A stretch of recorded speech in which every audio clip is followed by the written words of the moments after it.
Salad this morning. Very near to my home. Morning guys. Sorry, I didn't get there. Di ako makapunta ng cemetery. Masama pa karamdam ko. Sakit ulo ko tsaka may stiff neck.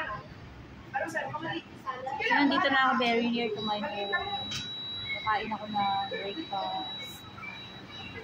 So, nagtulis naman ako ng kandila katabi siya ngayong umaga. Bumili nyo ng kandila. Then, bumili pa ako ng kandila. Doon na lang ako sa bahay namin na tutulos. So, magsisimba na lang ako mamaya pagkakain. Kasi mapakaramdam ko. And so sad. Hindi ko alam accidental lang siguro. Yung pera ko sa ATM, parang kinain ganun. So, talagang ayaw akong pauwiin ng province. Sign lang yun na huwag ako umuwi. Eh, paano makakarating na wala naman ako sa sasakyan? So, kain tayo guys. Hindi, first time yung kinain ng, hindi ko alam kung i-report ko yun sa bangko. Kung kinain yung pera ko ng ATM or talagang sadya. Hindi yun nawawala ng pera, ngayon lang.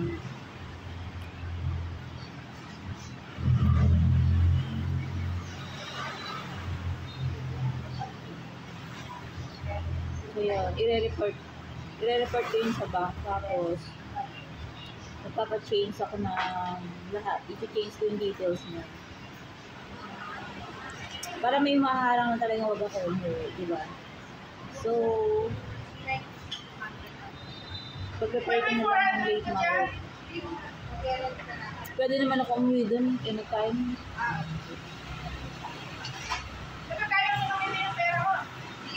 Saka mo kumain pa karamdaman ko din. So, Halloween.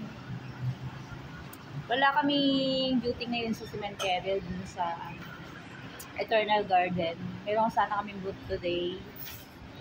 And birthday pala ng aming branch head ngayon. Happy birthday, BN. So, ayun. Kain tayo ng salad, guys. Pumunta ako dito, bibili lang ako ng gamot. Sana uuwi sana ako.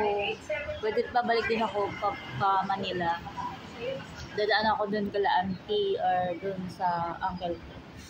Tapos punta ako dun sa private cemetery yung amin Meron kami private cemetery dun sa Haen, Marawan, City. So, pwede naman ako umuwi anytime this week. Huwag lang today. Para talagang may obstacle.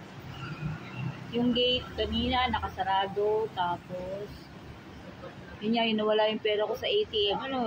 Kain na lang ako this morning. Inom ako ng gamot kasi masakit yung ulo ko. May stiff neck ako.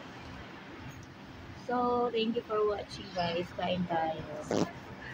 See you on my next vlog. Bye.